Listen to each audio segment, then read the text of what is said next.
I was elbow-deep in brake fluid under my '67 Mustang when the knock came.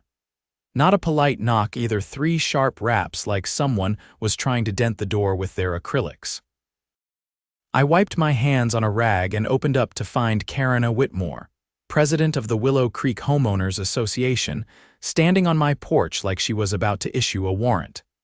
Mid-50s, bleach blonde bob, clutching a clipboard like it was sacred scripture.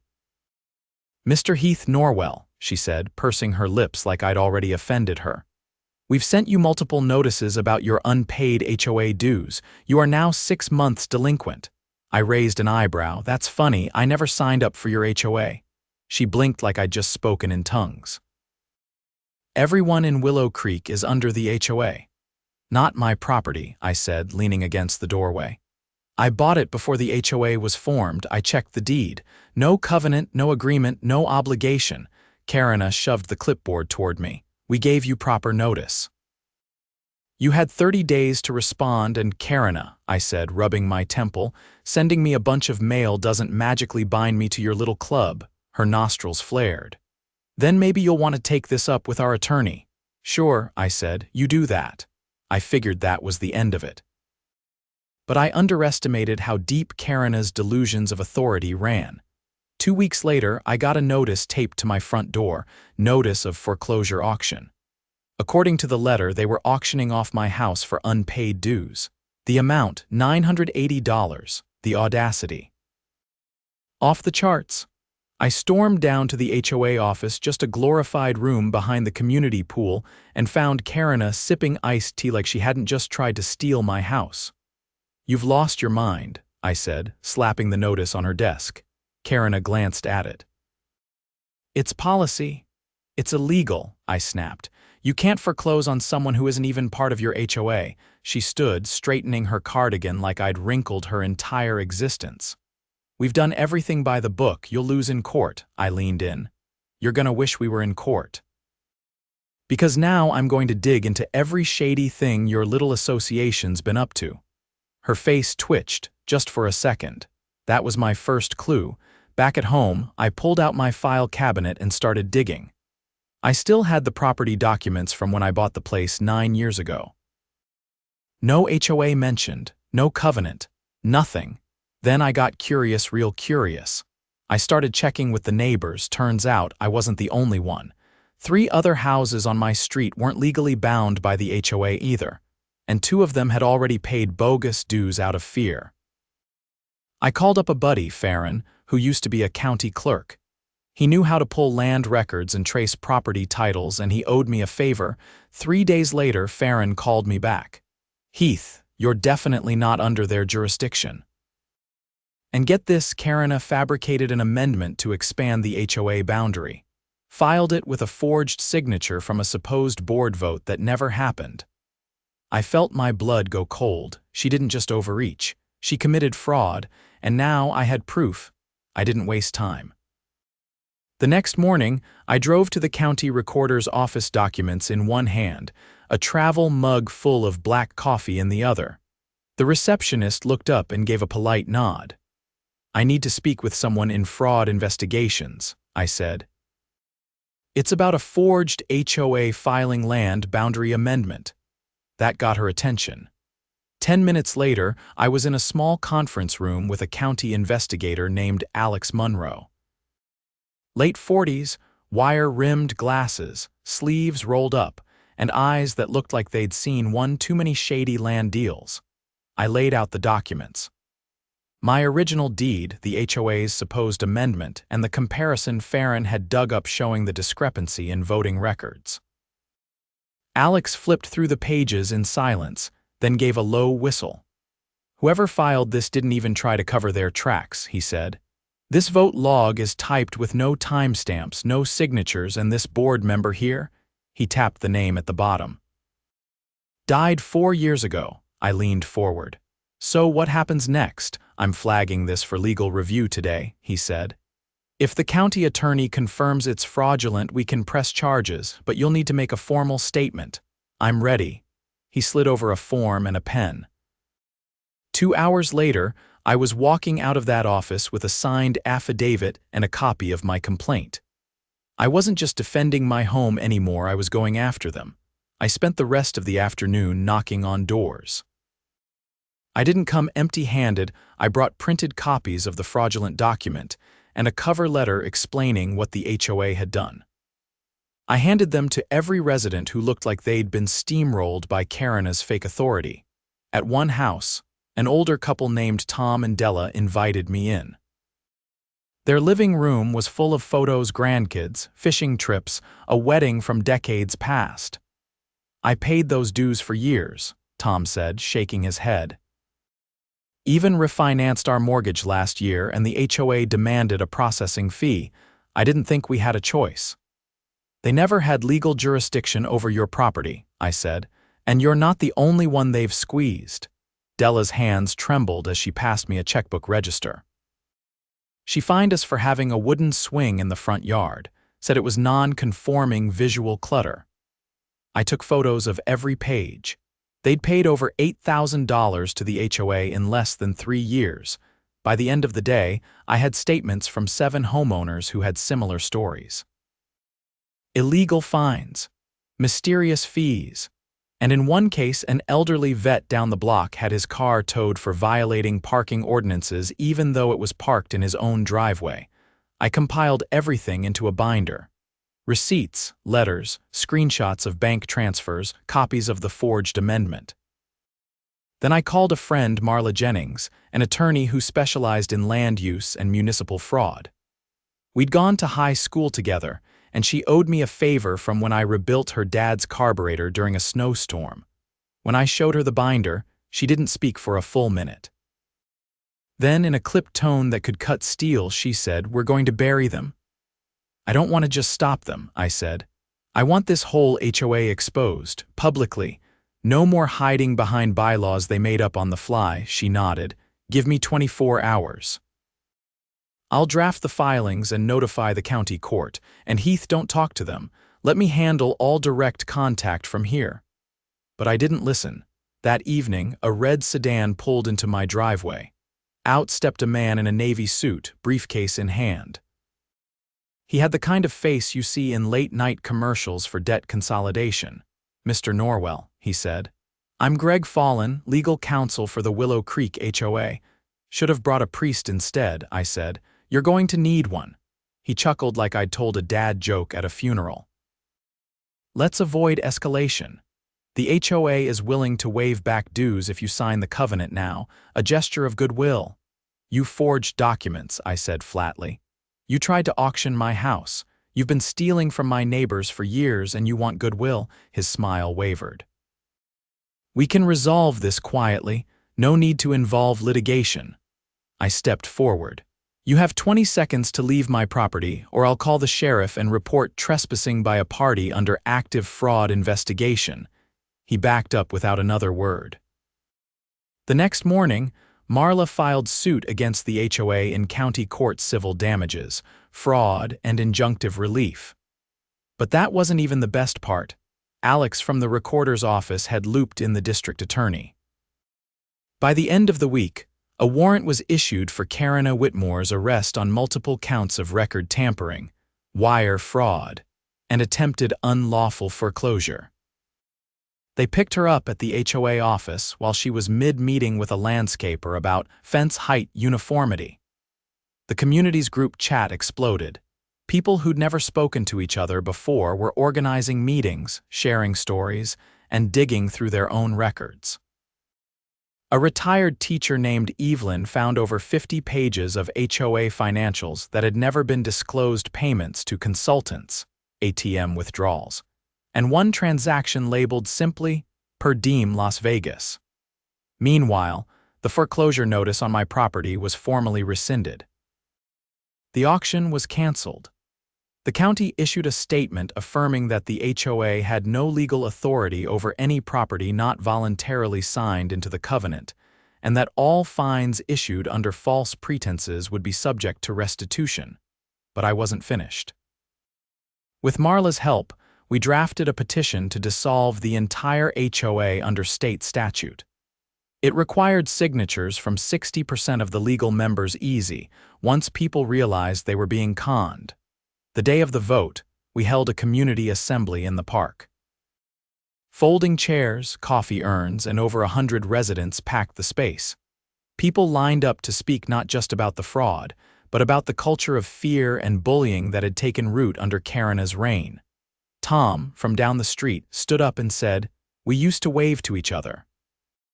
Now we glance at our mailboxes and hope the HOA didn't leave another pink notice. That's not a neighborhood, it's a prison." The vote passed. 72% in favor of dissolution. The HOA was officially disbanded, the office was cleared out, the pool gates were unlocked. And someone I won't say who replaced the HOA sign at the entrance with a hand-painted board that read, "Welcome to Willow Creek. No Karrennas allowed." I rebuilt the swing in front of Tom and Della's house myself. Took me a weekend, some cedar planks, and a 6-pack of root beer. We didn't need rules to be neighbors. We just needed decency. As for Karrenna, she's awaiting trial. Her attorney tried to claim she was misinformed about the legal scope of the HOA. But when the DA presented the forged signature from a dead board member, the courtroom went dead silent. Justice has a sound.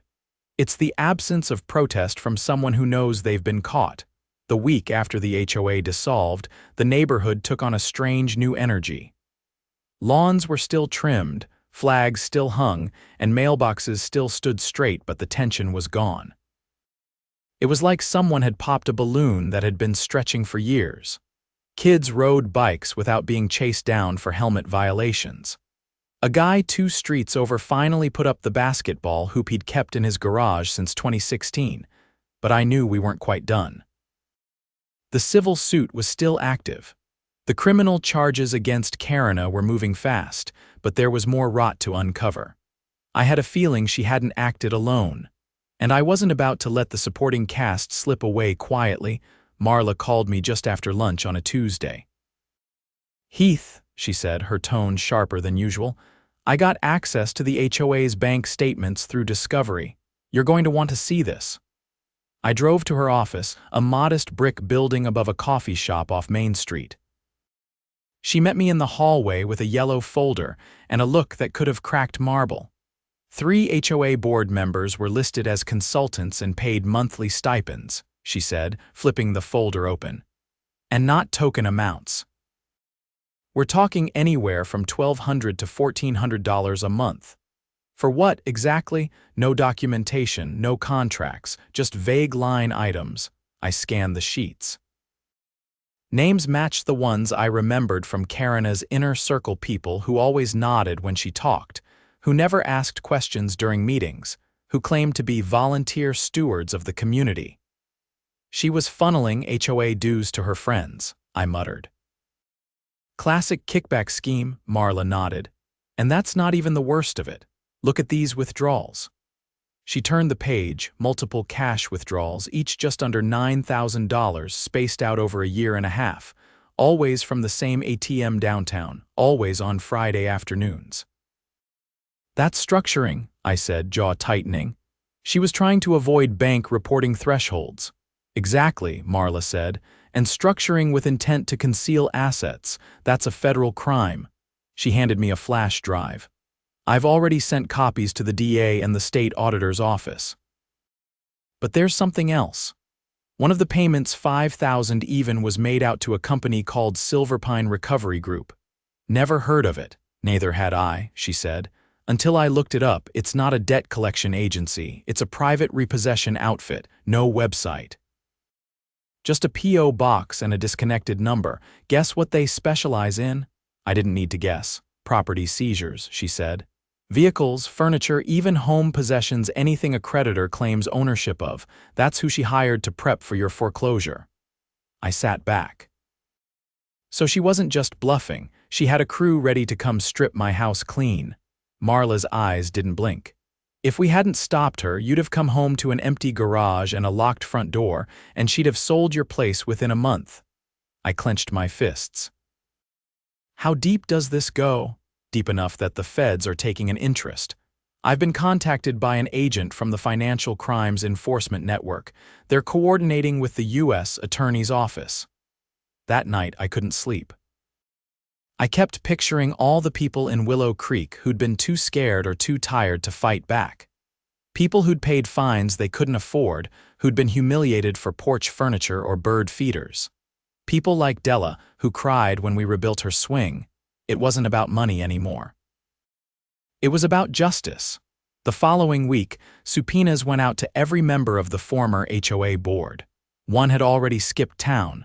Another refused to answer the door when the sheriff delivered his. But the third, Gordon Mays, a retired insurance adjuster who used to run the HOA's compliance patrol, showed up to court without a lawyer. Marla and I watched from the gallery as the DA laid it out. Embezzlement, conspiracy to defraud, accessory to attempted unlawful foreclosure. Gordon tried to claim ignorance, said he just signed what Karrenna put in front of him. But the records showed he personally withdrew over $20,000 in consulting stipends over 2 years. The judge wasn't impressed. Ignorance is not a defense when you're cashing checks, he said. Especially when those checks come from people you've been threatening with bogus fees. Gordon was remanded pending trial. Meanwhile, I got a letter in the mail this time from the county.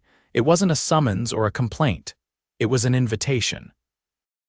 The county supervisor wanted to meet about organizing a citizen oversight panel for neighborhoods dealing with defunct or dissolved HOAs. I drove out to the courthouse annex on a rainy Thursday. The meeting room was small but bustling.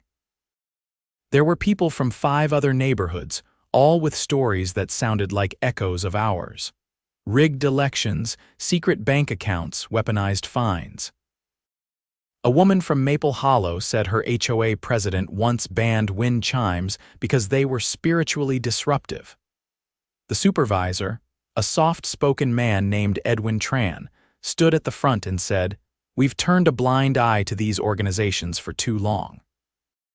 It's time for community-driven accountability." I looked around the room. These weren't lawyers or activists. They were teachers, mechanics, retired nurses, single dads, people who'd had enough. Afterward, I caught up with Edwin and handed him a copy of the binder Marla and I had assembled. He flipped through it with a furrowed brow. "This is the template," he said. "We'll use this to draft the new guidelines." That weekend, I hosted a block gathering. Not a meeting, not a protest, just a grill, some folding chairs, and a speaker playing old blues tracks. People brought food. Someone set up a cornhole set. A couple of kids ran around with water guns. Tom showed up with a tray of ribs. Della brought potato salad. The guy who'd installed the basketball hoop brought his teenage son and thanked me for getting rid of the clipboard brigade. Everyone laughed. It wasn't about revenge anymore. It was about reclaiming something we didn't realize we'd lost each other. Later, as the sun dipped behind the rooftops and the last of the paper plates were tossed, Marla pulled me aside. "The DA wants you to testify," she said. "Not just about the foreclosure attempt, about everything. The signatures, the fake votes, the extortion." I nodded. "I'll do it." She looked me in the eye. "They're calling it one of the most egregious abuses of HOA power the state's ever seen. You're going to be the face of the case." I didn't know how to feel about that. I wasn't looking for attention. I just wanted my house, my street, my life back. But if standing up meant others didn't have to go through what we did, then fine. I'd stand. The trial date was set for early fall. Federal court. Karrenna was facing over a dozen charges and the others weren't far behind. The U.S. Attorney's office had built a case that went beyond our neighborhood. They'd found similar schemes in 3 other counties, all linked by the same legal firm that had helped Karrenna file the forged amendment. Every time I thought the rabbit hole had reached the bottom, it got deeper. But it didn't scare me anymore. Because now, every time I walked out my front door and saw kids playing or neighbors chatting on porches without fear of fines, I knew we'd already won something bigger. We'd taken our neighborhood back. And this time, we weren't giving it up for anyone's clipboard. The courthouse was colder than I expected, even in early September. Not from the temperature, the air conditioning was fine, but from the atmosphere. Everything echoed inside. Shoes on polished tile, the shuffle of papers, the occasional cough from someone waiting their turn in line. I sat at the witness bench, flipping through the statements Marla had prepared for trial. I already knew every word by heart, but something about holding them in my hands made it real. Across the aisle, Karrenna sat with her federal public defender, her fourth attorney since this whole mess started. Her hair was darker now, no longer that icy blonde helmet she'd worn like a badge. She looked smaller, like someone waiting for a verdict, not delivering one. The judge entered, a tall woman who didn't waste time on ceremony. She adjusted her glasses, asked the defense if they were prepared, and nodded to the prosecution. The DA stood and called me to the stand. As I raised my right hand and took the oath, I caught Karrenna watching me. Not with defiance, she'd run out of that weeks ago, but with something closer to resignation. Like even she knew this was too big to lie her way out of. The DA began with simple questions: my name, where I lived, how long I'd owned the property. Then she moved into the meat of it, asking how I learned I wasn't part of the HOA, how the forged amendment came to light, and how I discovered the illegal foreclosure attempt. "Did you ever sign a covenant agreement with the HOA?" she asked. "No," I said. "I reviewed the original deed before purchasing the property. There was no HOA listed, no secondary agreements. Nothing binding. And were you notified of any boundary changes?" "Not until I received a foreclosure notice. I had never been invited to vote on any expansion of jurisdiction." She paused. "Did you receive documentation of the HOA's claim?" "Yes, I still have the original letter." It listed unpaid dues and contained a fabricated map that claimed my property was within their coverage area. That map was later proven false by the county land office. The defense tried to object, but the judge waved it off. "What happened after the foreclosure threat?" the DA continued. "I contacted a former county clerk to verify the documents. He found that the amendment to expand the HOA boundaries had been filed with forged signatures, including one from a man who'd been deceased for over 4 years. There was a soft murmur from the gallery. The judge tapped her gavel once.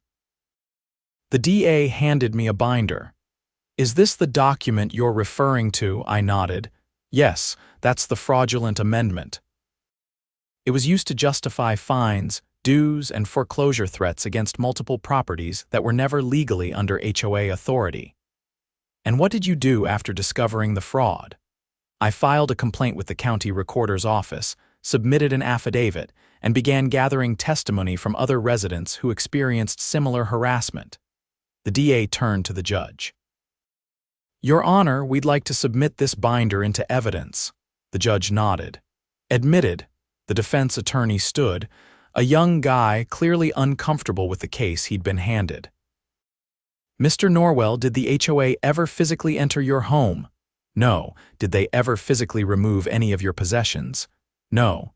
"So would you say you suffered financial damage?" I stared at him. "They tried to auction off my house. They filed a fraudulent lien. They sent a private repossession firm to prepare for seizure. I'd say that qualifies."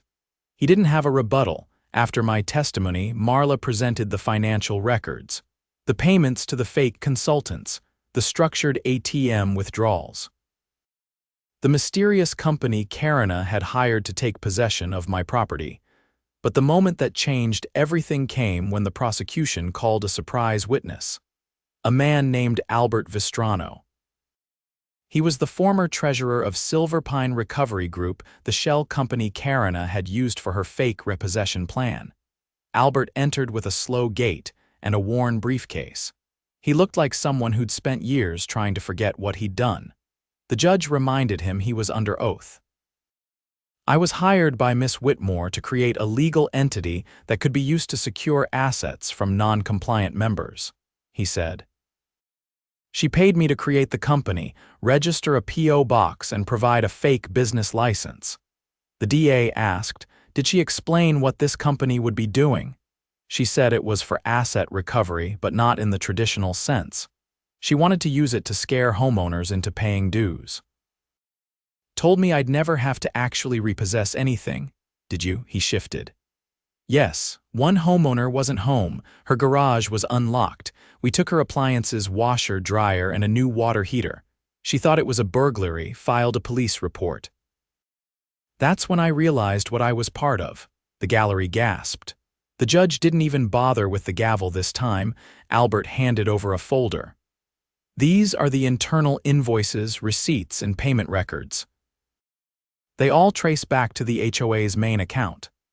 Karrenna's attorney leaned over and whispered something, but she didn't respond. She just stared ahead like she was listening to a voice only she could hear. The prosecution rested. The judge didn't take long to deliberate.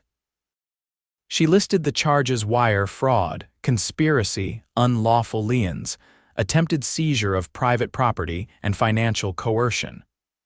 The sentence: 15 years in federal prison with no possibility of parole for the first 10. Restitution to be paid to all documented victims, including the homeowner whose appliances had been stolen. As the bailiff led Karrenna away, she glanced over her shoulder at me. Not pleading, not bitter, just hollow. Like someone who'd finally realized the empire she built was made of paper. Outside the courthouse, reporters swarmed. I didn't talk to them. I wasn't interested in headlines or sound bites. I just wanted to go home. That night, the neighborhood organized something unexpected. No flyers, no emails, just word of mouth. Around dusk, people came out with chairs and sat in their driveways. Someone rolled out a portable projector and played an old western on the side of a garage. Kids passed out popcorn in paper bags. A retired jazz musician from the next street over brought out his saxophone and played under a lamppost. I walked over to where Tom and Della were sitting. They handed me a cold bottle of root beer and pointed to the swing we'd rebuilt together. It had been painted with bright red and white stripes. Della smiled, eyes soft but proud. Evelyn, the retired teacher who'd helped uncover financial records, stood up and addressed the group. For too long, we thought the rules were carved into stone, she said. Turns out they were just scribbled in pencil. And now we've got the erasers. There was no applause, just nods, that quiet kind of agreement that meant more than noise. The county followed through on its promise. A new oversight committee was formed, made up of residents from across the district. I was asked to serve as an advisor. Not because I was an expert, I wasn't, but because I'd lived through the worst of it and come out the other side. They passed new laws within the year, laws that required transparency in HOA operations. Mandatory third-party audits, clear opt-in and opt-out procedures for any new developments. But none of that mattered as much as the change that happened without legislation. Neighbors started helping each other repaint fences instead of citing them. People asked first, offered second, and judged last. The flags still flew, the lawns were still mowed, but now there was laughter mixed into the routine. Marla moved her office into our neighborhood, said she wanted to be where the real clients were. She and I started hosting monthly workshops on property rights, free, open to anyone.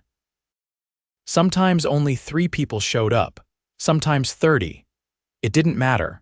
We were building something stronger than rules. We were building trust, and this time no one had to sign a covenant for it to mean something.